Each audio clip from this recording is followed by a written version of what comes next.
નમસ્તે ફ્રેન્ડ્સ, આજે આપણે બનાવવાના છે ગુજરાતની ટ્રેડિશનલ વાનગી પત્તરવેલીના પાન. ટેસ્ટી અને ચટપટા પત્તરવેલીના પાન બનાવવા માટે ચાલો જોઈએ આ રેસીપી. સૌપ્રથમ પત્તરવેલીના પાનને સારી રીતે ધોઈ લઈશું અને તેને બંને બાજુએથી સ્વચ્છ કપડાની મદદથી કોરા કરી લઈશું. હવે આ પત્તરવેલીના પાનાને આપણે તેના પાછળના ભાગેથી આ રીતે છરીની મદદથી તેની નસો કાઢી લઈશું.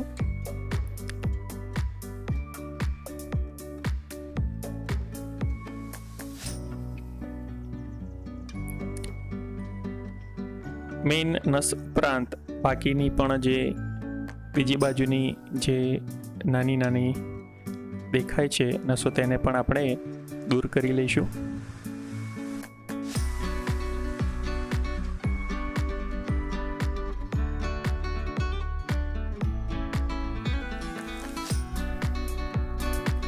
હવે 20 પાનાને થઈ રહે તેટલું ખીરું બનાવવા માટે આપણે 2 બાઉલ ચણાનો લોટ લઈશું.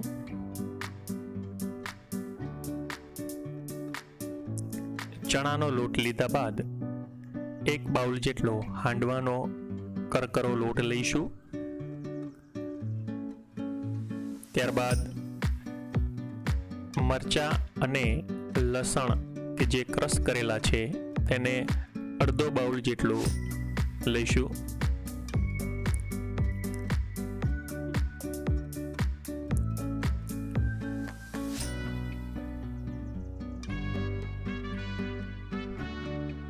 એક ચમચી જેટલો ગરમ મસાલો, નાની ચમચી જેટલો ગરમ મસાલો લઈશું. ત્યારબાદ બીજી અડધી ચમચી જેટલો આમચૂર પાવડર એડ કરીશું.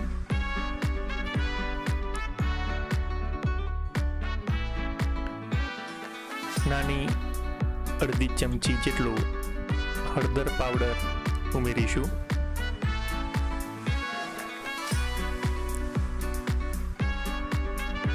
ત્યારબાદ 1 નાની ચમચી ધાણા જીરું પાવડર એની અંદર ઉમેરતા જઈશું.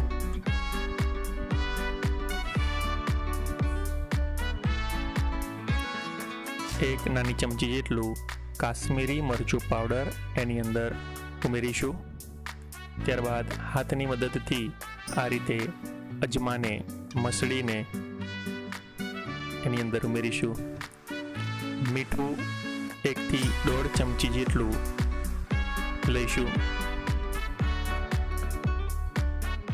હવે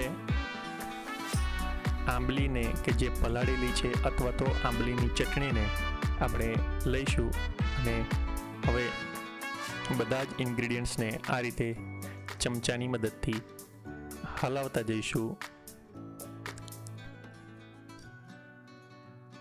જરૂર મુજબ પાણી એડ કરતા જઈશું.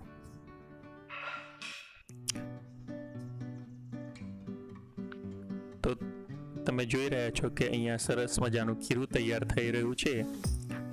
જો જરૂર લાગે તો હાથની મદદથી પણ આપણે આ રીતે ખીરાને તૈયાર કરીશું અને જરૂર જણાય તો ફરીથી પણ પાણી એડ કરીશું. તો આમ થોડુંક લિક્વિડ જેવું ખીરું તૈયાર થઈ જશે. હવે ગેસની ફ્લેમ ઓન કરીશું.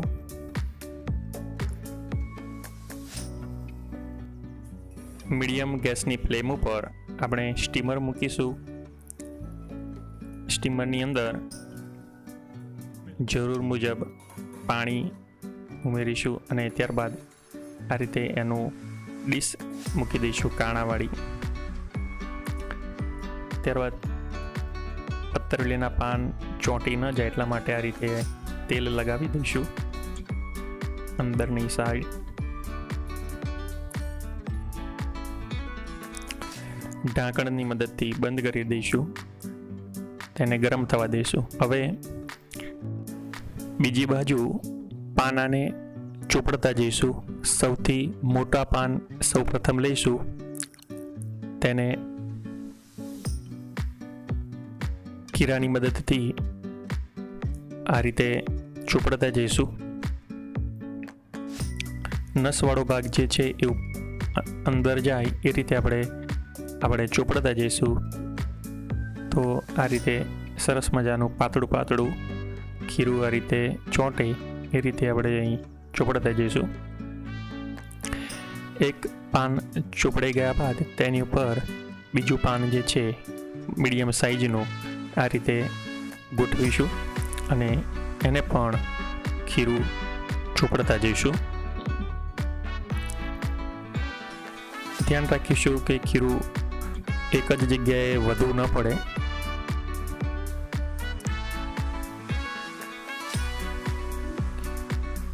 બીજું પાન આ રીતે તૈયાર થઈ ગયા બાદ ત્રીજા પાનને પણ આમ ગોઠવીને એની ઉપર જે છે પાન ત્રીજું એમ ચોથું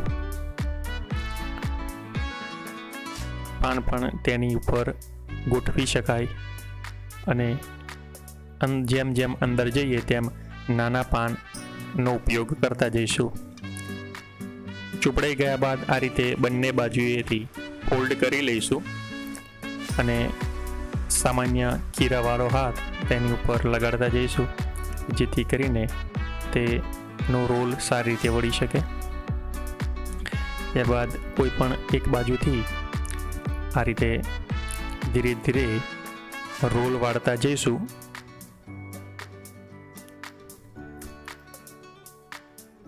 તમે જોઈ શકો છો કે સરસ મજાનો રોલ અહીંયા તૈયાર થઈ રહ્યો છે.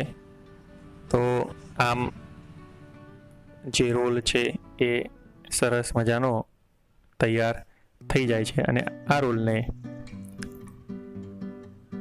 આપણે જે સ્ટીમર જે છે એ સ્ટીમરની અંદર જેમ જેમ રોલ તૈયાર થતા જાય તેમ ઢાંકણ ખોલીને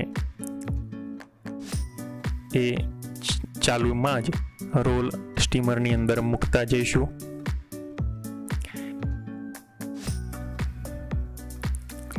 તો જેમ જેમ રોલ વળે તેમ તેમ આપણે સ્ટીમરની અંદર આ રોલ મૂકતા જઈશું. એક રોલ મુકાઈ ગયા બાદ હવે બીજા પણ પાનને આ રીતે થોડાક ઝડપથી ખીરું ચોપડીને તૈયાર કરીશું. બીજા પણ રોલ આપણે જે છે એ તૈયાર કરવાના હોય છે, તેથી થોડીક ઝડપ રાખીને આ રીતે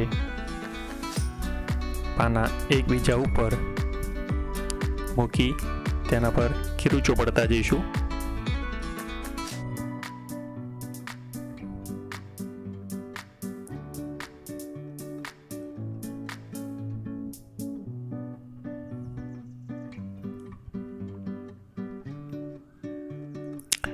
સૌથી નાના પાન પણ આ રીતે અંદર ગોઠવી શકાય છે અને તેનો ઉપયોગ કરી શકાય છે. આમ ફોલ્ડ કરીને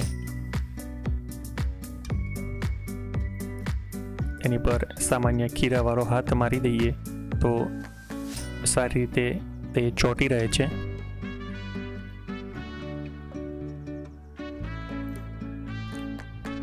ખૂબ જ ટ્રેડિશનલ ગણાતું આ ગુજરાતી પત્તરવેલીના પાન એ ગુજરાતીઓને ખૂબ જ ભાવતા હોય છે.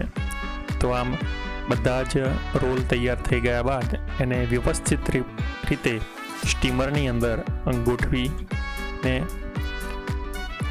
તેનું જે ઢાંકણ જે છે એ બંધ કરી દઈશું.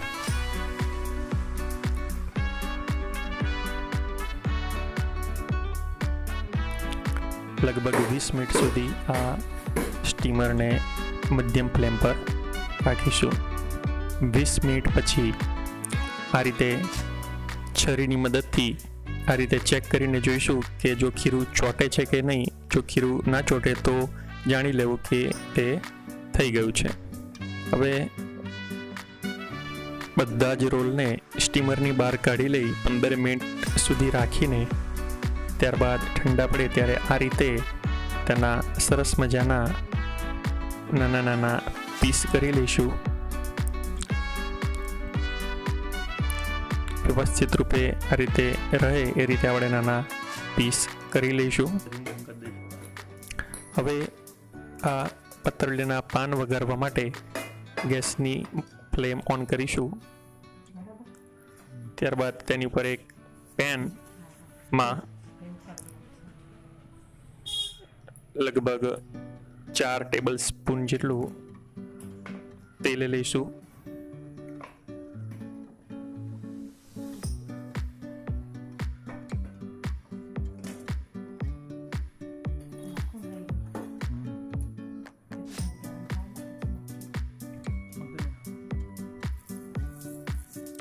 તેની અંદર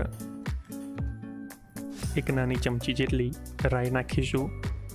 જીરું પણ એક નાની ચમચી જેટલું એડ કરીશું.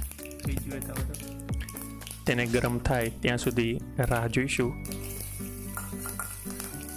ત્યારબાદ તેની અંદર લસણના નાના નાના ટુકડા ઉમેરીશું. હલાવતા જઈશું.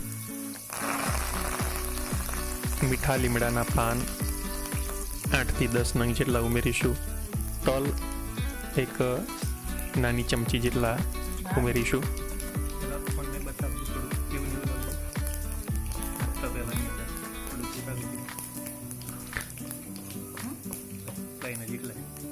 વઘાર બરી ન જાય તેટલા માટે ધીરે ધીરે એને હલાવતા જઈશું. હવે મધ્યમ ગેસની ફ્લેમ ઉપર રાખીશું અને જે નાના નાના પીસ કરેલા છે તેને ધીરે ધીરે પેનની અંદર એડ કરીશું અને ધીરે ધીરે એને હલાવીશું કે જેથી કરીને તેને ભૂકો ન થઈ જાય અને આખા પીસ રહે.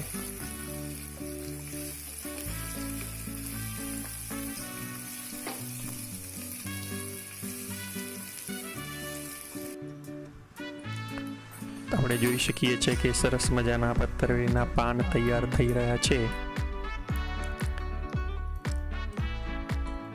અડધી ચમચી જેટલું કશ્મીરી લાલ મરચું ઉમેરીશું.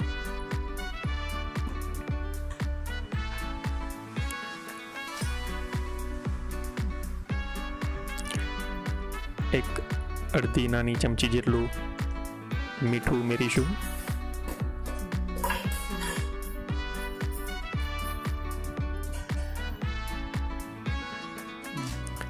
બે ચમચી જેટલી ખાંડ તેની અંદર ઉમેરીશું.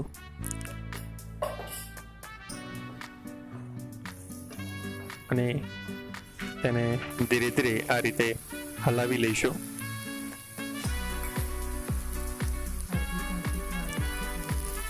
અડધી ચમચી જેટલો લીંબુનો રસ એડ કરીશું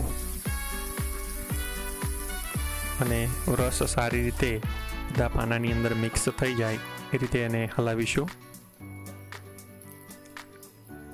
અને છેલ્લે લીલા દાણા કે જે સારી ફ્લેવર આપે છે માટે તેને એડ કરીશું. અને છેલ્લે ફરી એક વખત ધીરા હાથે આપણે એને હલાવી લઈશું. ગેસની ફ્લેમ ઓફ કરીશું. તો તૈયાર છે ગુજરાતની ટ્રેડિશનલ વાનગી ટેસ્ટી અને ચટપટા ગુજરાતી પાત્રા.